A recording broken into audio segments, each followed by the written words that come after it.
told you stuff when I was drunk and everything else, but you don't know if you believed me or not because, and she said, but I remember you taking a car and you were moving our stuff. I said, I know, but remember when I told you I was borrowing? She said, no, I don't remember that. I said, but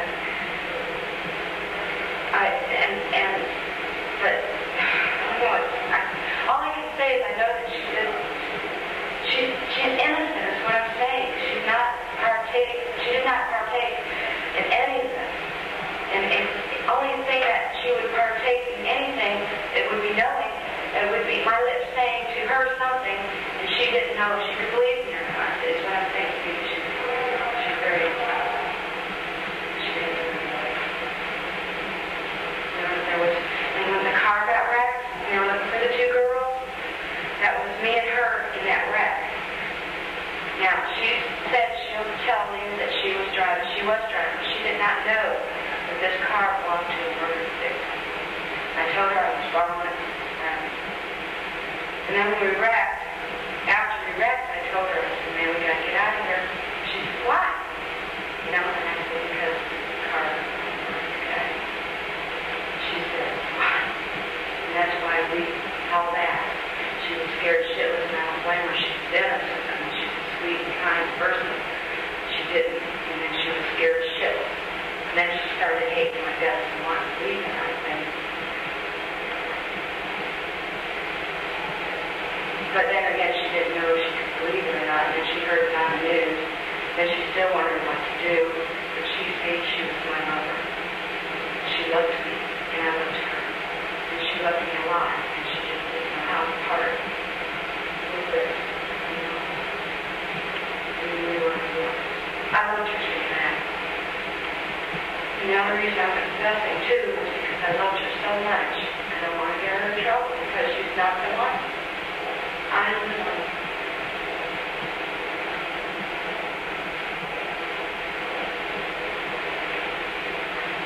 But I don't think that at the time she believed anything I said.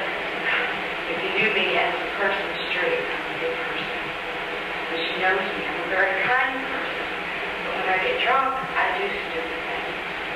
And if you're a hooker and you got somebody who starts messing with you, then you get pissed off. And I'm sorry because I was raped 9 times in life.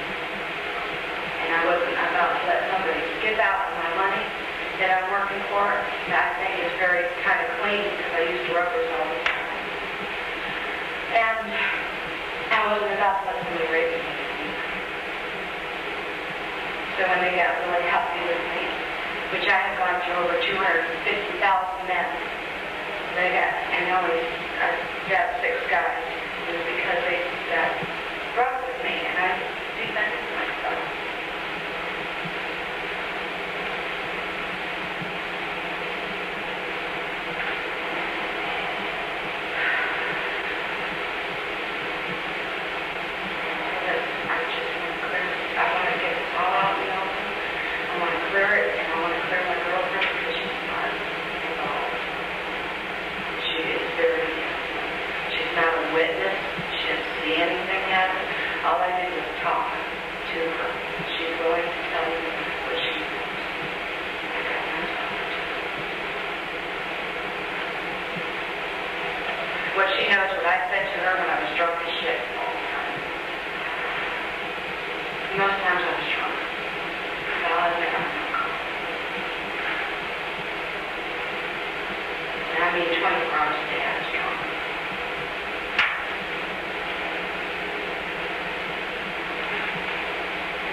life until I was to die, or I die a normal death.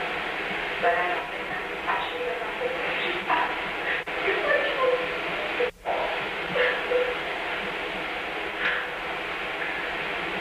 Well, I think it was like self-defense to myself, but I couldn't judge that for God. Because nobody was there but me. Because I'm a little cursey.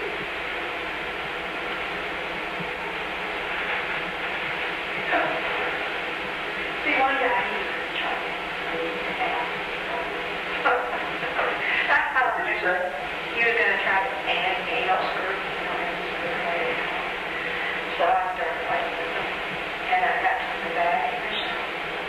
And I got shot in the first time. He just backed away. And I thought to myself, well, hell, should I, try to help this guy or should I just kill him? I didn't know what to do, so I figured, well, if I help the guy and he lives, he's going to tell on me and I'm going to get for attempted murder, all this jazz.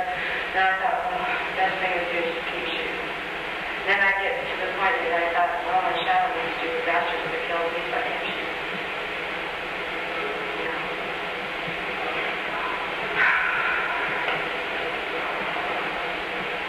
In other words, I shot him, and then I said to myself, damn, if I didn't have shot him, he would have shot me because he would have beat the shit out of me.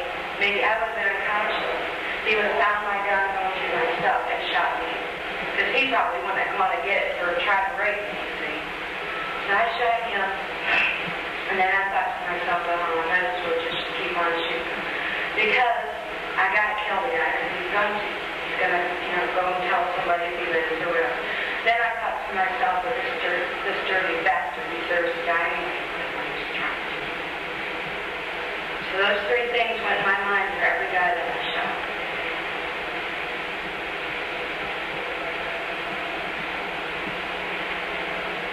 One guy could not believe that I shot.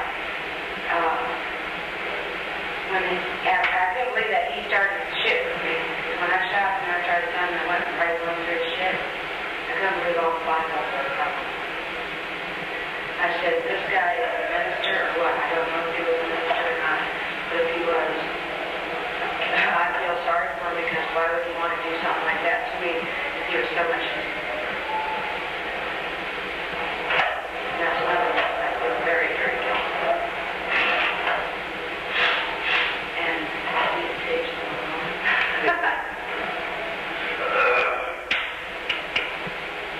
But I want to tell him.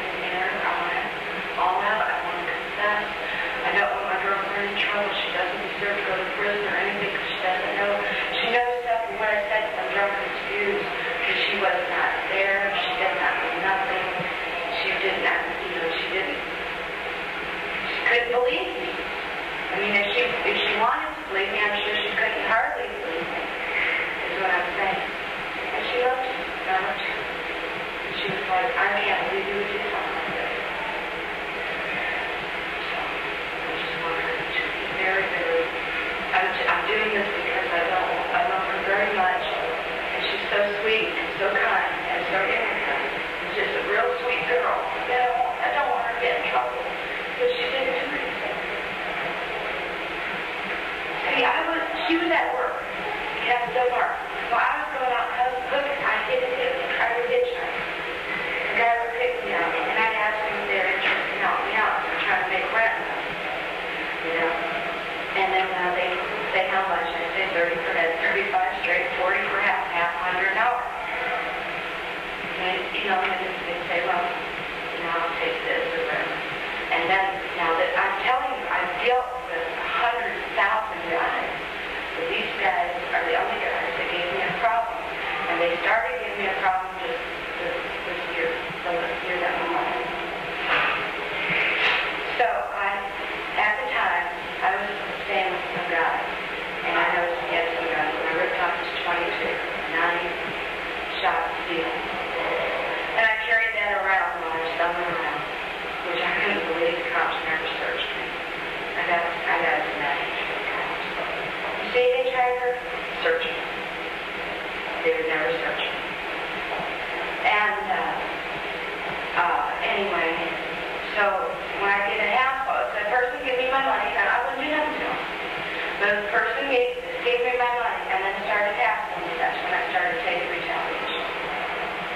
But she was at work. When I'd be in Ocala or Hezakya or shoot, sometimes Fort Myers, I'd leave for sometimes a couple days. It didn't happen too often. But I would, and I'd come back with a lot of money. She knew I was tricked. But she thought I was doing it decently, honestly. And I spent a lot of money because I've been gone for a while. She didn't know I killed somebody. See what I'm saying? And then when she found out that I did, she left. She took off and went back home. I told her to go home. The best thing to do is just go and leave and get out of my life. Because I don't want you involved. She didn't do anything yet. She did it and she started hating me. I don't blame her. She said it's easy to hate you. It's easy to get over you. And I lost somebody very dear in my life that I cared about. And I loved her with all my heart. And I just wish I never would have done this shit. I wish I never would have got that gun. I wish to God I never would have had my hooker. I just wish I never would have done what I did. I still have to say to myself, I still say that it was a self-defense. Because most of them either were going to start to beat me up or were going to screw me in the ass. You know, like the penny ones who don't ask you and they get rough with me. So I fight them and I get away from them. And then as I get away from them, I run to the front of the car or jump over the seat or whatever, grab my gun and just start shooting. Which they would be out of the car. Most of them would be nude. Because they took their clothes off. And then they didn't think about running back in the car or anything. I would start shooting out from out of the car. Shoot out. Did they find any prints on that car that was the wrecked one? Yes. Did they find the tire prints and my prints on it? Yes. That's why I'm confessing, because see, she didn't know it was a car that was by a victim. She just thought I had somebody loaned it to me. And we just went around driving around all the time and drinking and driving. And then I told her I was too drunk and I asked her if she wanted to drive. And she said okay. So we were driving down the road. She was going a little too fast. I told her to slow down and she couldn't control the curve. And that's when we wrecked. Then I went through the fence, got it back in the car after it was wrecked. Went through the fence, drove down the road while I was still smashed to hell. I had blood all over my shoulder and shit. And then I told her, I said, listen, I'm going to tell you something. She said, what? I said, the camera the cops know anything right now. This is the car I killed somebody. She said, what? I said, I killed somebody. Do you need anything? No. Would you like a cup of coffee or cigarette? No, I just need to go take a piss because by the time I get done shaking, I'm going to start peeing my pants. Can you wait just a minute? Sure. Okay. If you want a cigarette, help yourself. Here. Here. Thank you. Okay.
check on that, and he said that there's who's here? We're calling the head person, Mr. Ford. Oh, I got a question.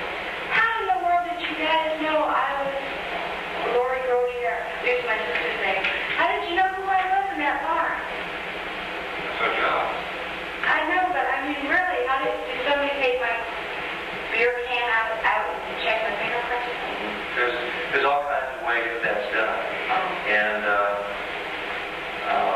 the biggest thing, to answer your question, is that when you pawn some stuff, you have your fingerprint on that.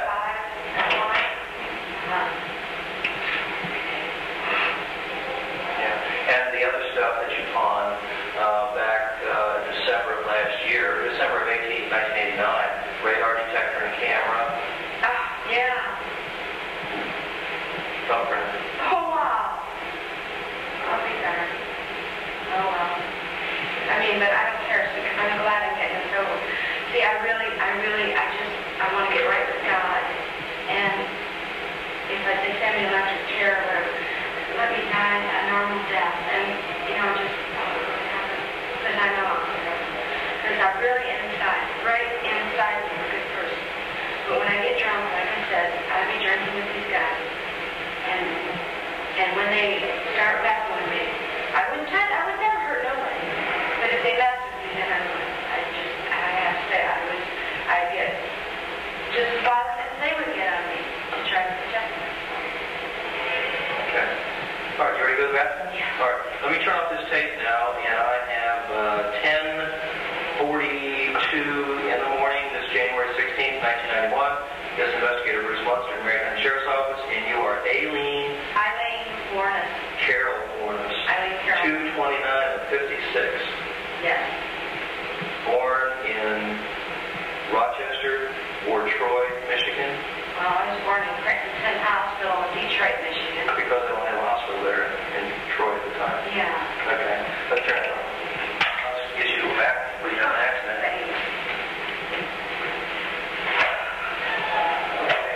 Can you bring it back?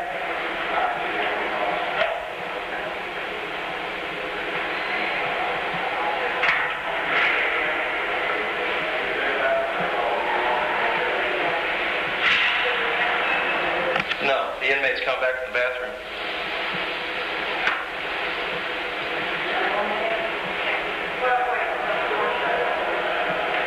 Thank you.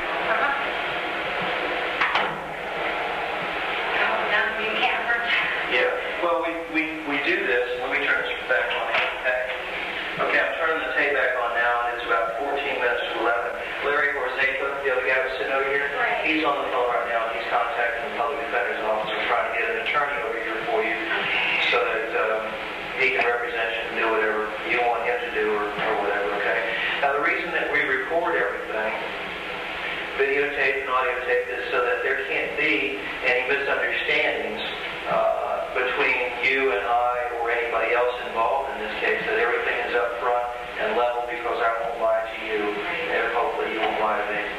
Okay? Oh, I'm telling you. So we can sit here and wait till your attorney comes, and we don't need to talk about the case or anything until you have some decision. I mean, like I'm saying, I don't mind talking. I want this all known. I'm telling you from the bottom of my heart, I'm telling you the truth about everything. I mean, I can't be any truthful. I'm telling you, with God by my side, I'm telling you the truth. So don't worry, I'm telling you the truth. I mean, this isn't a joke. I didn't mean to giggle there. I'm being very honest. That's all I can say.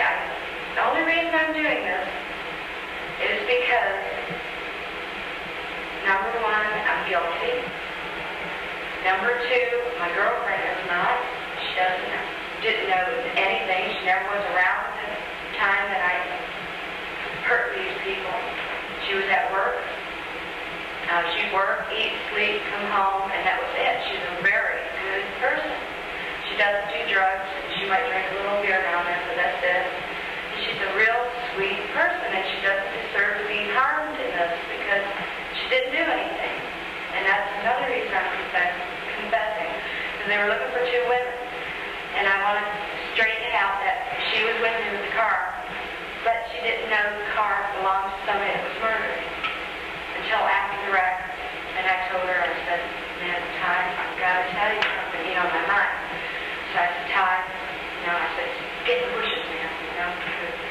sergeant comes inside, she got the bushes, and she said, what the fuck is the deal? I said, I got to tell you something. I said, I killed somebody. She said, what? I said, I killed somebody, man. This car is somebody I killed. You idiot! What, are you crazy? Why did you do that? And all this stuff. So anyway, I told her, I said, you got to get out of here because I don't want you to get in trouble. You know, you know that you didn't do anything. And yeah, for sure, you know, and all this stuff. So I told her I had the bushes every time I cried. I said, finally we started walking down the road, and those paramedics, which I didn't know were paramedics, came by. One was a fire truck. And then we told them that we were hitchhiking.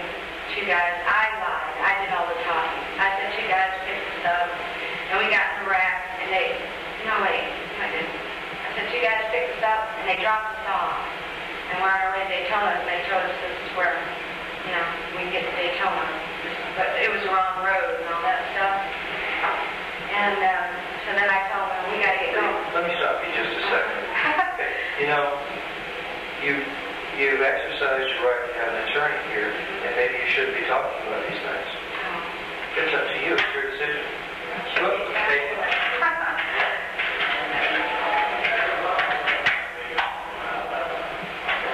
Okay, I just turned the tape over, and it is 10:50. Okay, what I'm saying to you is, that you know you've exercised your right to have an attorney present, and I enjoy talking to you, and we're trying to get one here. And maybe you shouldn't be saying these things to me. I don't understand. Aren't you people attorneys too? Or? No, ma'am. You're just... See the badge on my shirt? Yeah. Oh, okay. You guys are like cops. That's correct. Oh, I see. But why would it hurt my case if I'm telling you the truth about everything? Why couldn't I tell it to you guys? The thing is, you've exercised your right if you want to go ahead and talk to an attorney. Once you have done that, okay, by law, our rules are once you said, I want an attorney, we can no longer talk to you about any of the cases, okay?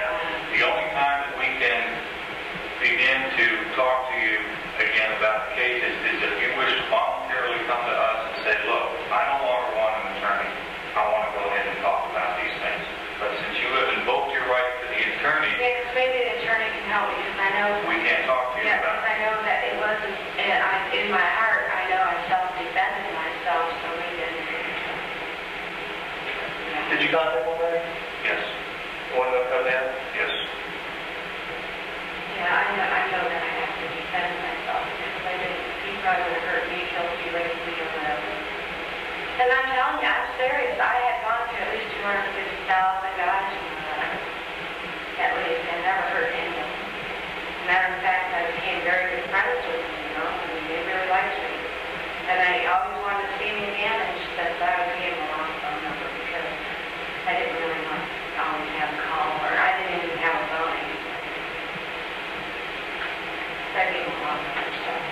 But, I mean, what I'm trying to say is I never would have hurt anybody unless I had to, and I had to do it at the time.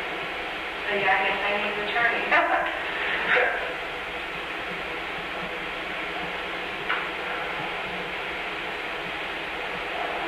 See, I helped them for 8 years.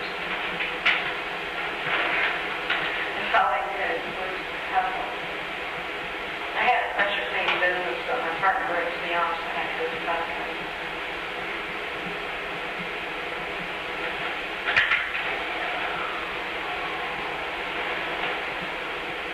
Would you like some coffee or something while we're waiting? Sure, I guess so. You want black or white, or how do you like it? Black and white. I'll take it with cream and 2 sugars. Cream and 2 sugars. Larry?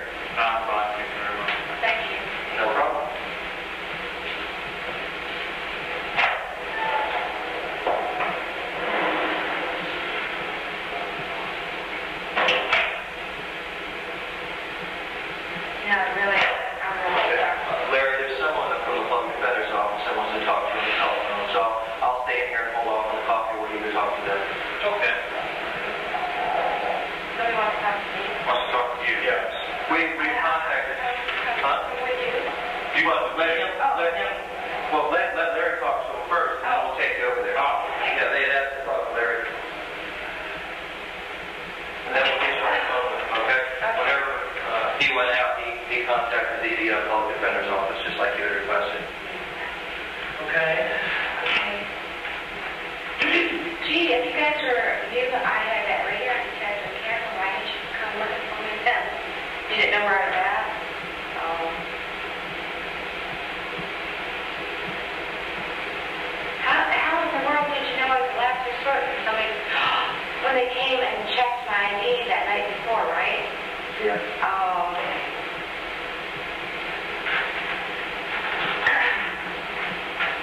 I ripped off this girl's ID because I knew I had a suspended driver's license. So I'm not a goody-goody girl as I might think I am, but I know in my heart I'm really good. I knew that I had problems and I was scared and everything. So I guess I had that in a few crooked things. That was just the public defender's office advising that a gentleman by the name of Michael O'Neill will be coming to see you. Oh, okay. It's coming down now? Yes. Okay. Okay, we'll wait. I'll get that talking. Okay. Thank you. Did you say you wanted some, Larry, or not? No, thank you. I'm fine.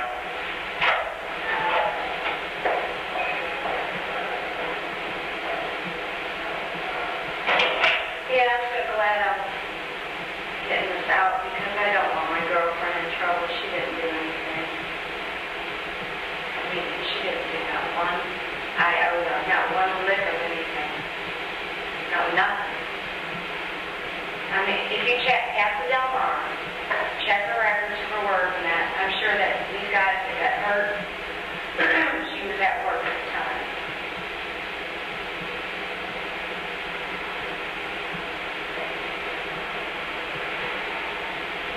And then again, too, she did have days off, but she wasn't around because where they got hurt was out of Daytona. They were shooting in Daytona at home. She was working decently, that's all she did. Good person. I mean, if you really knew her, she was a real sweet, sweet, sweet girl. The only reason I'm confessing is I don't want her to be involved in something she didn't do. And now, if she did, I'd admit it right now. But she didn't, so I don't want her to be in trouble. Plus, I think that I feel very sorry for what I've done. I wish to God I never would have gotten that gun. And I wish to God I never would have been a hooker.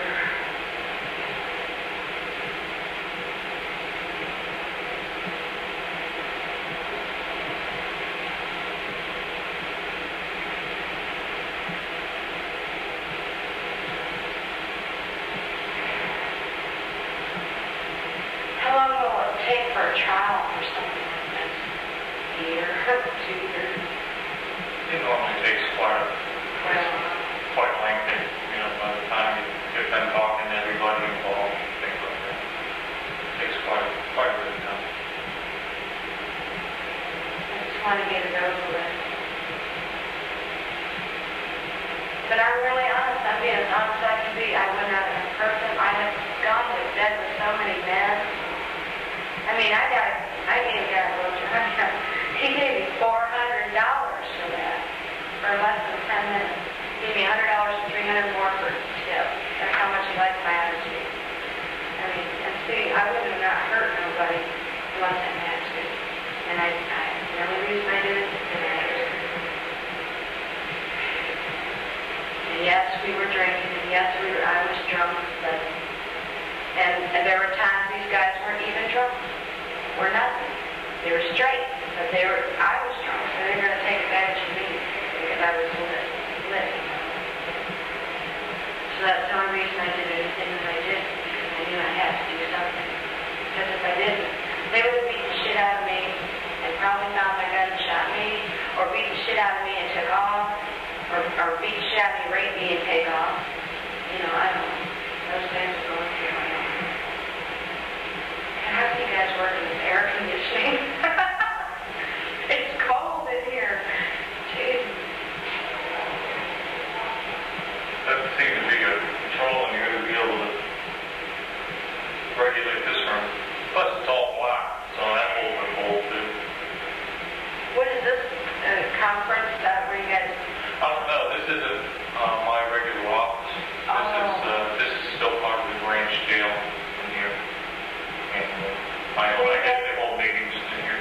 Were you guys waiting for me to confess?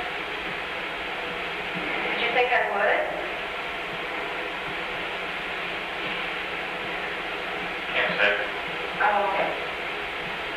Well, I really had thoughts in my mind to go ahead and do something about it a long time ago. Because I figured to myself, well, I wish I would have done it a long time ago. Maybe nobody else would have got hurt and I would have been stuck here, not hooking around. But I thought about it a lot, because I really do believe in God. And I really am really religious. But I just, like I said, Here you go. really strong. A little hard to get some cream in here, but we got it. They're ready. All right. If it feels good, do it. If it feels great, do it again. Yeah. Oh, If it feels good, do it. If it feels great, do it again. Guess I should have read before I brought it in. Oh, you got a picture there. If it feels good, do it, sure, but if it feels great, do it again. That's fine sexually, but don't go around killing somebody unless you have to.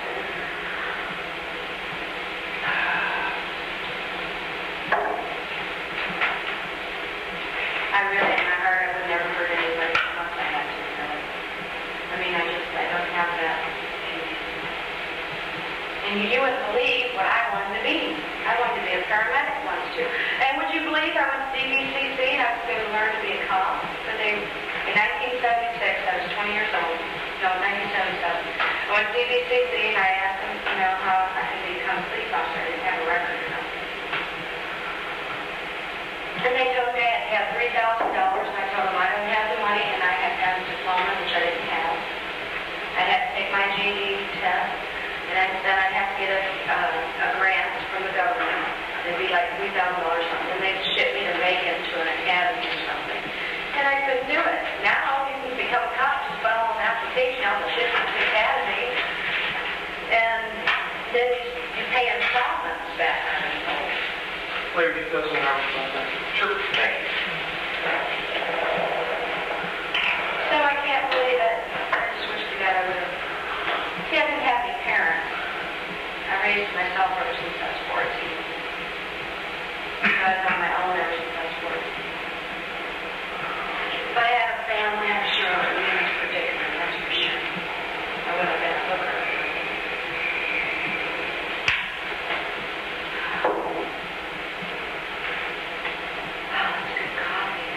That's not bad. Really? This is today's drink is here. Big brew of fresh. Who's that pretty girl there? Any idea? So work through the jail, somebody's wife or daughter? Pretty. Pretty girl. Yeah, really. See? She looks good. Well, it kind of looks a little bit like you. Got the same kind of jaw. Look at the jawline. Understandable. Oh, yes, she does. Blue eyes. Pretty.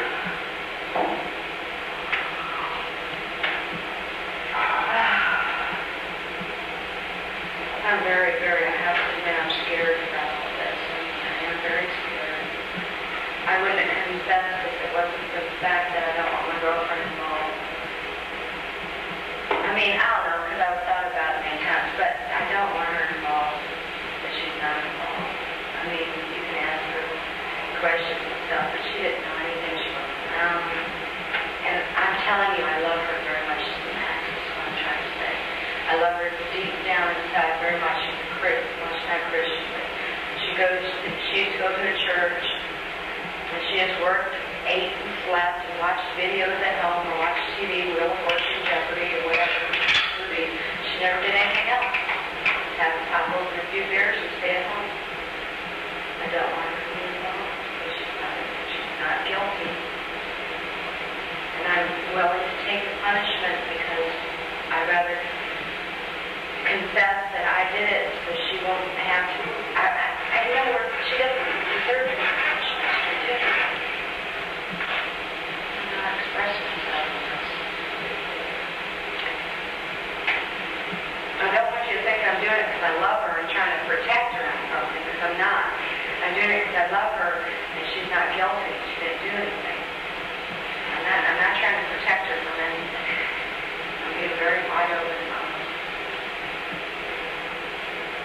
frightening thing for me to do.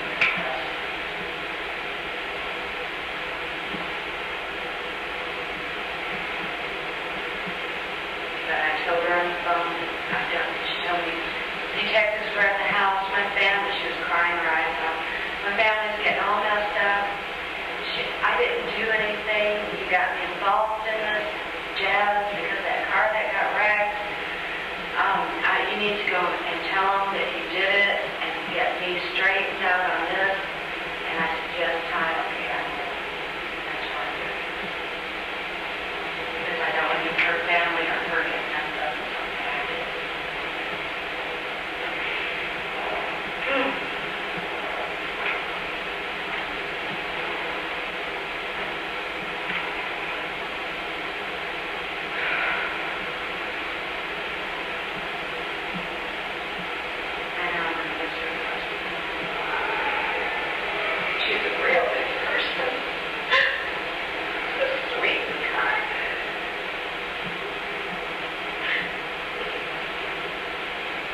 You know, that is a good cup of coffee. You know what I did is they didn't have any cream and sugar over there. So I took and I put in, they didn't know that I didn't drink. Well, no, what I did. True story. What I did was I put in some sweet and low. And then she came back and she brought me some cream and some sugar. So then I put in another sugar and then the creams and then I stirred it up. Maybe that's what tastes so good. You ought to have a cup. You could never duplicate it again, huh? It's the original formula. Yes, I bet. Oh, you guys really, you can put me on your hypnosis. You can take a lie detector test. Do whatever you can to make me show you that Ty does not know, did not do anything. Honestly. I'm being so honest, I can't be as honest as I can. She's just a good girl that got messed up with a creep like me. I met her at Zodiac a long time ago. 3 years of good friendship, me and just loving each other, and I screwed up the last year.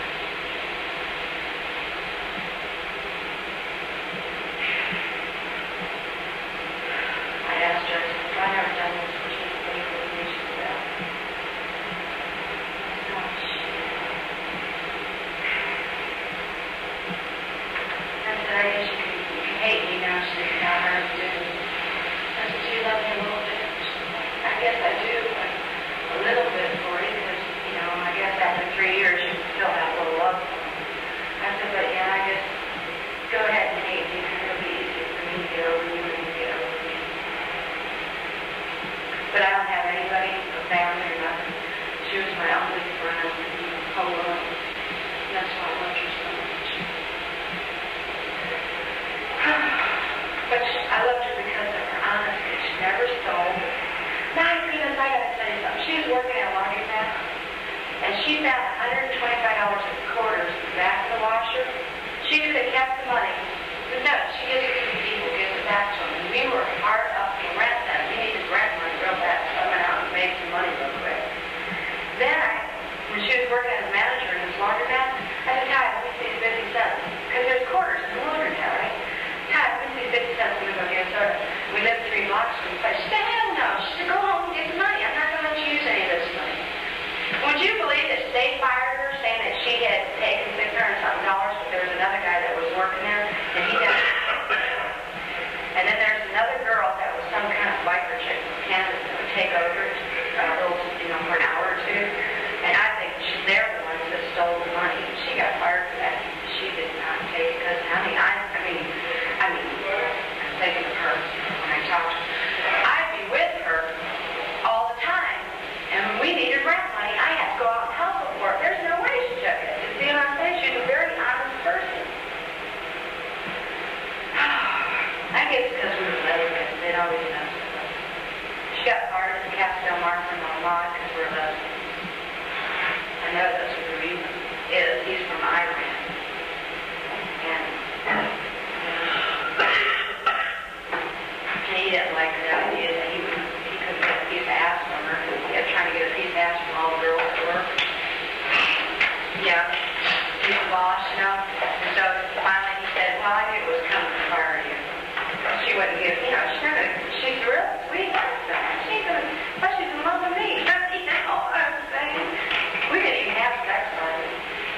we had sex, I'd say, first year maybe 3 times. And the next 2 years, we didn't even have sex together. We were just friends. Just good friends. Hugging, kissing, loving, good friends. You know?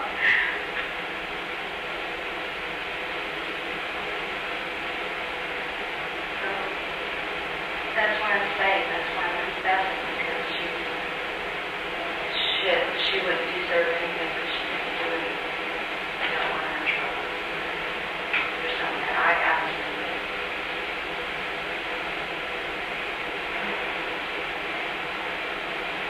I know right now it's easy for me to confess. I know right now it's easy for me to say everything honestly now. When I get back to the cell, I'll try to cry my eyes out. I'll go through a lot of health and court and everything else. I'll take a major toll on it. I understand. So I know it's very frightening for me to confess, because I know I'm looking at it. I'm possibly looking at death. I'm possibly looking at life in prison. I don't know what I'm looking at, but I know one thing. I just want to get right with God again and get this off of my chest with the Lord and with the people here so that everybody knows. I am just as sorry as the family. I mean, I realize I don't have family, so I don't understand. But after I'm seeing Ty's family and everything, I have never met the family, but noticing how Ty was on the phone and stuff, I realize now how bad that must have hurt the family. And the reason now, these men were older men. Another thing after they were dead, it didn't bother me, because I thought when I was older, I probably don't have anybody hurt me anyway. So it didn't bother me so much.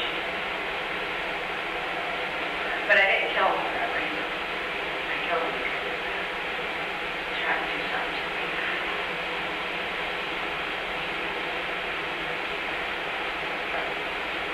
But I just did think that. Well, they're old, their father and mother's probably deceased. So why worry about it? I don't know, the creepy thoughts in my head after I got the thing.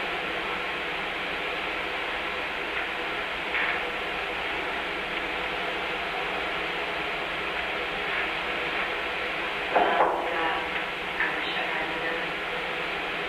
Now that I'm feeling sorry for myself for what I'm going to pay, I'm saying I wish I never had it done. I wish I never would have looked. I wish I never would have let this go. Because I wouldn't have to do what I did if I had to. Because I was hustling, and the guy was going to physically harm me, and I had to harm that. So what I'm saying is,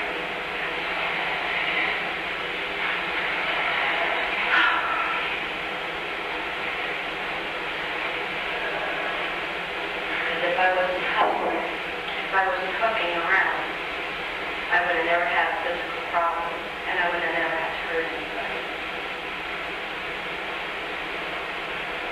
And I do have to say one thing, though. Their families must realize that no matter how much they love the people that died, no matter how much they love them, they were bad, because they were going to hurt. So they have to realize the fact that this person, no matter how much they love them, how good they thought they were, this person was either going to physically beat me up, rape me, or kill me. And I don't know which one. And I just turned around and did my fair play before I would get hurt. So I'd love to say that to the families. I mean, they guys say, you stupid bitch, you killed my husband, or whatever, you know, or my brother or something. And I just had to say to them, listen, what they were going to do to me, I would be probably turning around if I had survived it and say, you stupid bastard, you almost killed me, you almost raped me, you almost beat the shit out of me. So, you know, that's how I have to look at it. I have to look at it like that.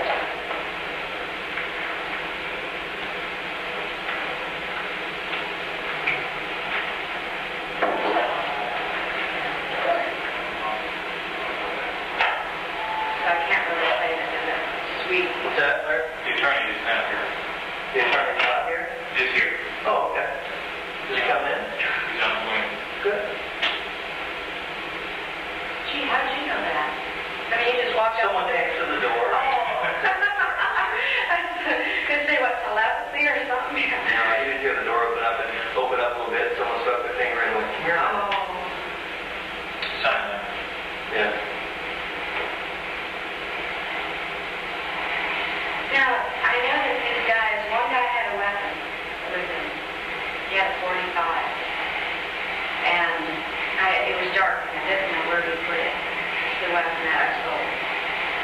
And I don't know where he put it, but I didn't know he had a weapon, see? I had no idea he had a weapon. But when he started to shoot with me, that's when I grabbed my gun and I started shooting. And when I was done shooting him, and I went through the car, there's a 45 sitting on top of it. I think he was going to take the gun from myself. Well, another case. And that's why I honestly have to say, if you're looking, don't do it. I mean, I could help people out so bad because I think I had 6 times I almost got killed. And I felt the first mistake. And I'm being very honest.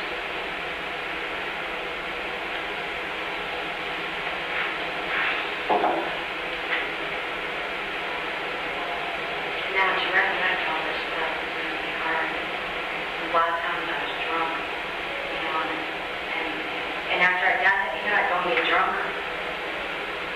So wow, to remember everything's going to be a little bit difficult. I don't even know their names. I can't remember their names. Hi, how are you? Hi. Hi, good, Neil. Hi. Hi, Bruce Munster with Marion County Sheriff's Office. Pleased to meet you. I'm Larry Rosella, Bush County Sheriff's Office. Pleased to meet you. And this is Aileen Wuornos. Okay. Hornets. Wuornos? Okay. I'm sorry. And I believe I should talk to her privately. Is that right? That's fine. Sure, absolutely. We will leave you this office if you like. Okay.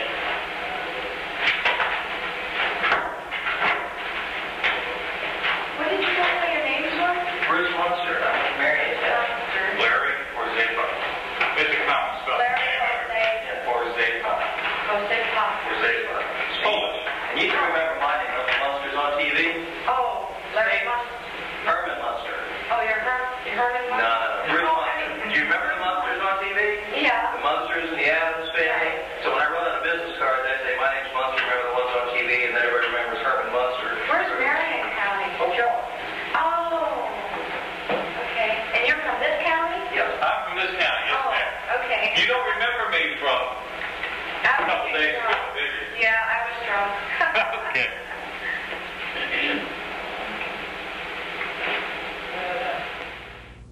6 months ago, a passerby found 46-year-old Douglas Giddens face down, shot to death along this rural Ocala road. Giddens was a tourist on his way back to Georgia. Investigators believe he was robbed. His car was found abandoned nearby.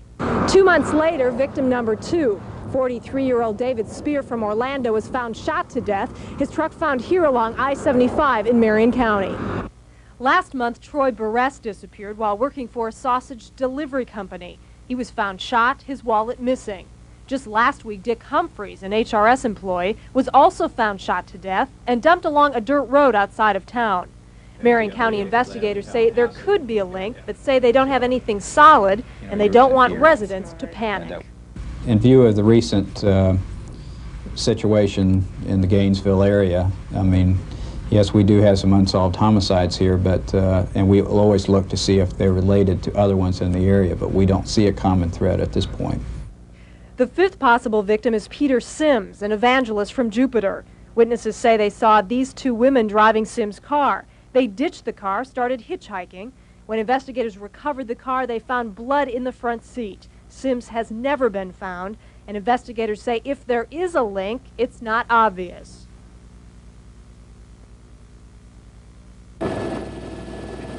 Authorities searched from Sky Eye 2 this afternoon for any signs that might lead them to the missing man from Palm Beach County. Hopefully we'll find some new evidence, possibly the body. We're just extending our search to about another square mile that we're trying to look into. 47-year-old Peter Sims of Jupiter vanished last June on his way to Arkansas. In July, officers found his stolen car in Orange Springs. There was blood inside. Then yesterday, investigators discovered another crime scene in the same area linked to the car. These two women have allegedly been tied to Sims' stolen car by a witness who saw the suspects in Marion County last July. Remember the gopher hole over there? 30 investigators and volunteers stomped through the woods in Orange Spring looking for any signs of a body. Investigators out searching say they found bones at several sites, but they all belong to wild animals. The search has covered several remote roads over dozens of acres, but authorities admit if Sims is dead, his body could be anywhere, even in another state. Still, the search has made nearby residents jumpy. This store clerk says one of her customers may have seen the suspects today. He said one was kind of short and really heavy set, and the other one was kind of taller with blonde, a little shoulder-length blonde hair, and they took off from the other side of the church in the woods. 47-year-old Peter Sims is a missionary from Palm Beach County. Sims left his home 6 months ago in his car headed for Arkansas. He never made it. Sims vanished. The question is, was he a victim of women hitchhikers? I want to go on the other side here because they walk down the road, so I want to get inside here and just walk that. Today, investigators discovered evidence in North Marion County that allegedly ties these two women to Sims' stolen car. Sims' car was discovered on the 4th of July, just south of Orange Springs. Witnesses saw the composite drawings of the women on a recent news broadcast and called authorities with the tip this morning. We're looking at similarities again of these two girls, possibly having something to do with it. We know now that the composites match the description of the females that were driving this car. The last time the two women suspects were spotted, witnesses say they saw them walking away from the missing missionary's car headed south on this road. Investigators searched a nearby field and wooded area this afternoon where officers say the two women emptied out Sims' car. The suspects apparently crashed through this gate on a rural dirt road, a road not far from where Beatrice Underwood manages a convenience store. One of them, I think I saw. The other one, I'm not sure. Underwood's 60-year-old husband fits the profile of the victims and says he doesn't stop for hitchhikers anymore. It's just scary in a way because knowing somebody run around and do something like that. 50-year-old Curtis Corky Reed vanished in September. His Titusville neighbors saw him leave for a doctor's appointment. He never showed.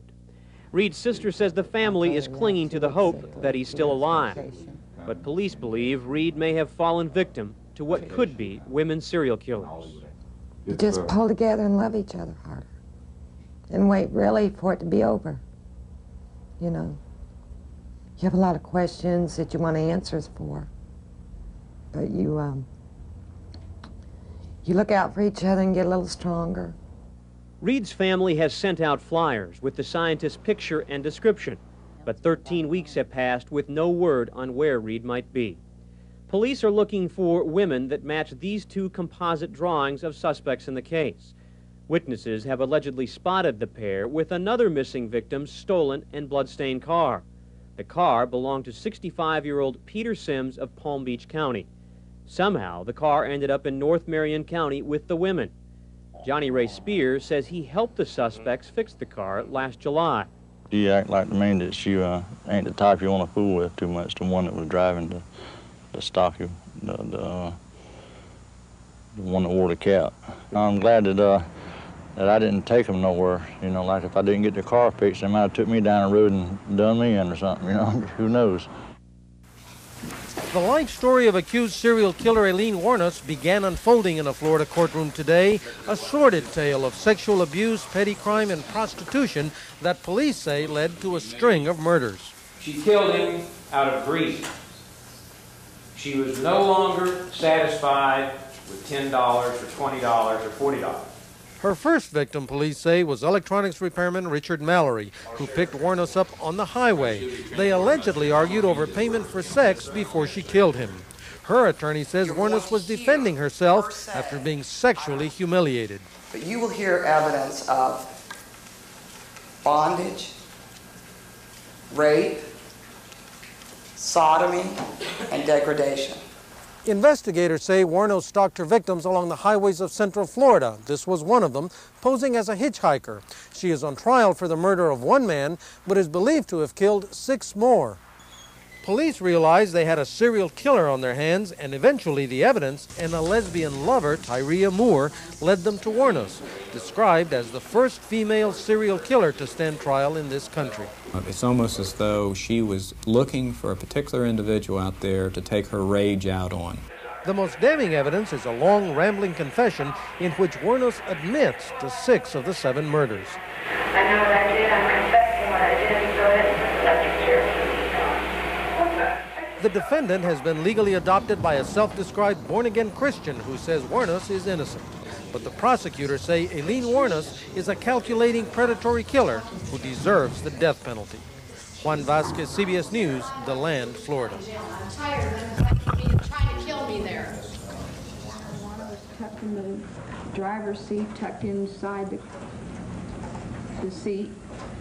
His other marijuana, I put all that stuff in a tote bag, and his little canister deal and all that. I put that in my tote bag, and I said, I'm going to have to lay low.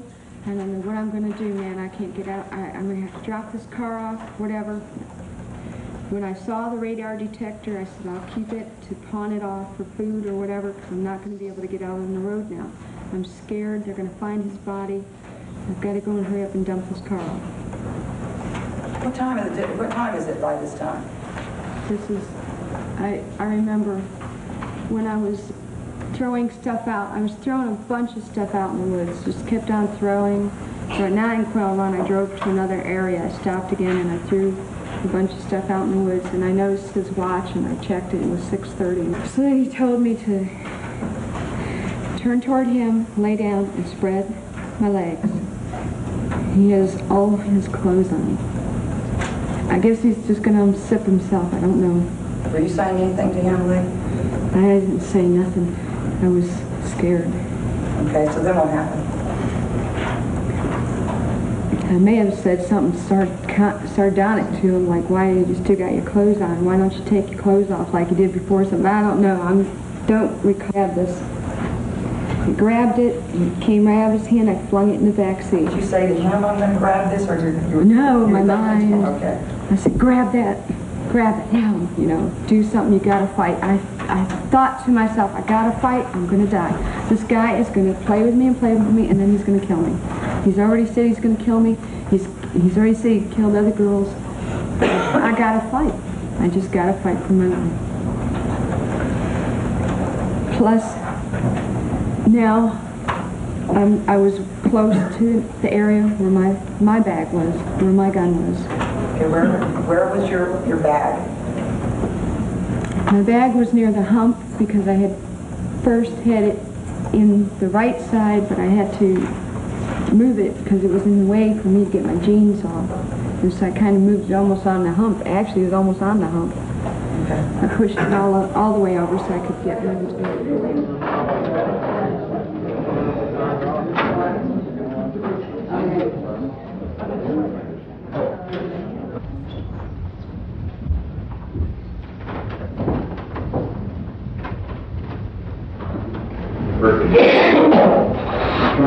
This crime is either death or life in prison without possibility of parole or 25 years. Justified. The recommendation that Ms. Wuornos receive the sentence of death are as follows. One, that she has previously been in possession of the death sentence, or whether there are such mitigating factors presented, if they are presented, which would outweigh the aggravating factors, and there's the aggravating factors of cold, calculated, and premeditated. With all due respect, Mr. Tanner, objection, Your Honor, heightened premeditation.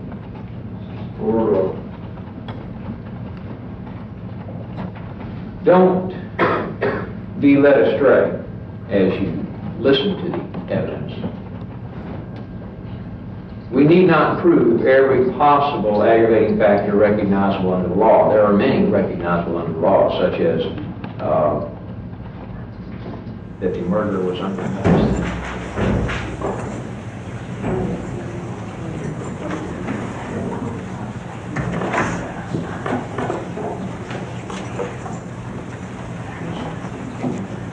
correct? Yes, Your Honor.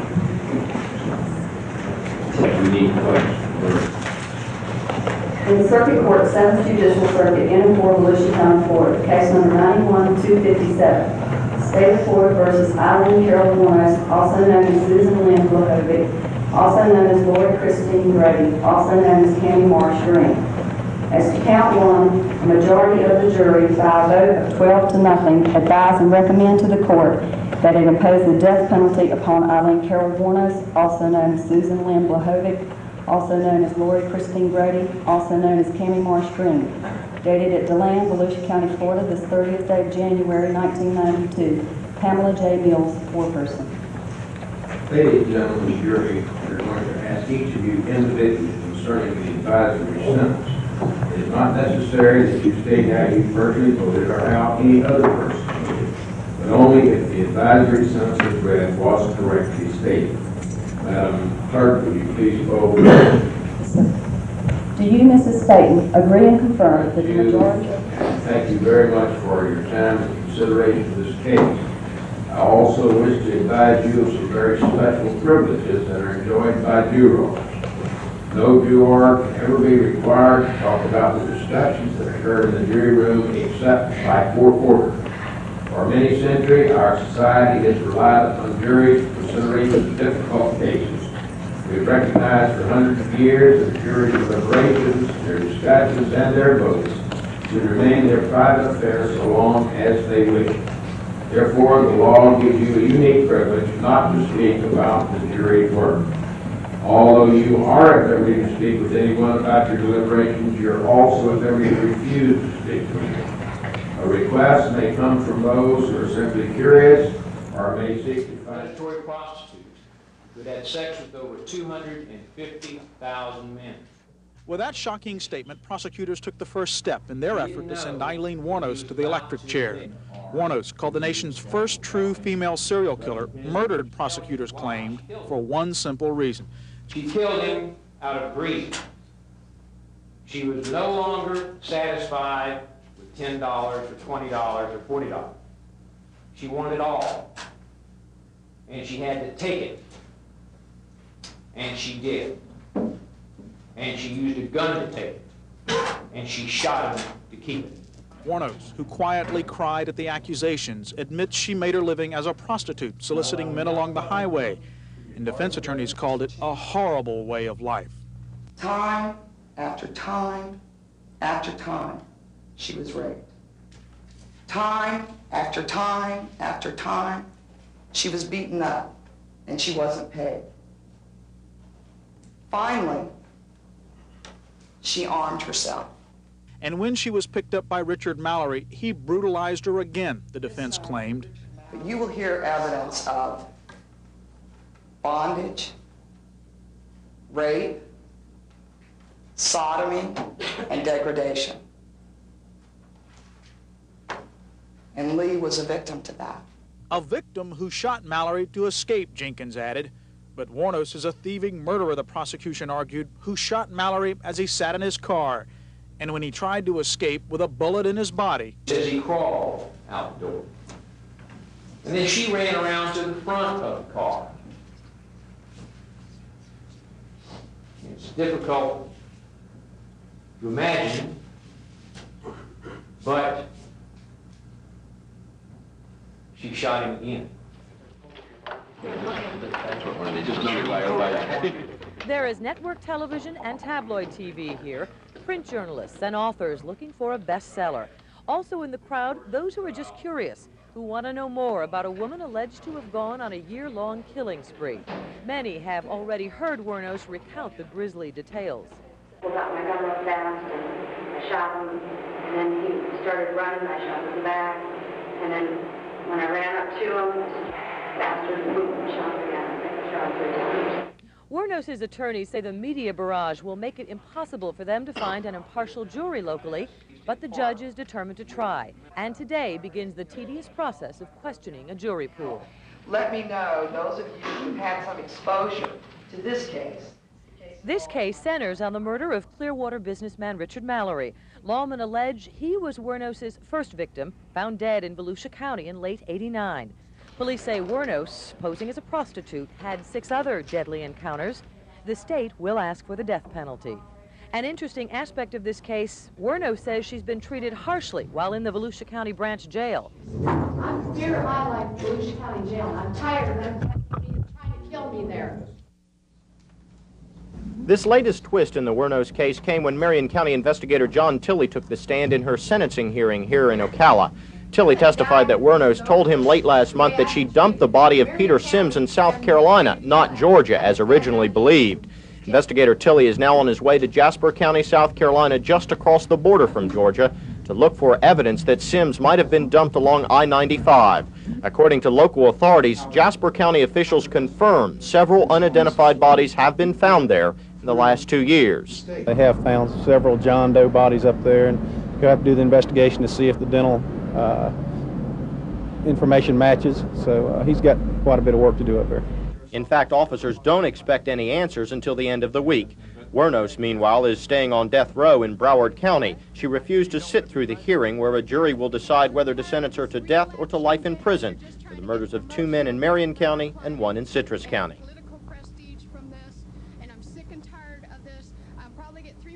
Volusia County, Florida, with a copy of this sentence forthwith to the proper officers of the Department of Corrections of the state of Florida, and by him safely kept until by warrant of the governor of the state of Florida, you, Aileen Carol Wuornos, be electrocuted until you are dead. And may God have mercy upon your court. The judgments and sentences will be entered in open court this 31st day of January 1992, and my signature attached. The court does now advise you that you have the right to appeal the judgment and sentence imposed upon you, and upon showing to the court of your desire to appeal the judgment and sentence, and should you be an indigent person, counsel will be appointed to represent you for the appeal purposes. Will you please step over to the bailiff for fingerprinting, ma'am? This way, I think.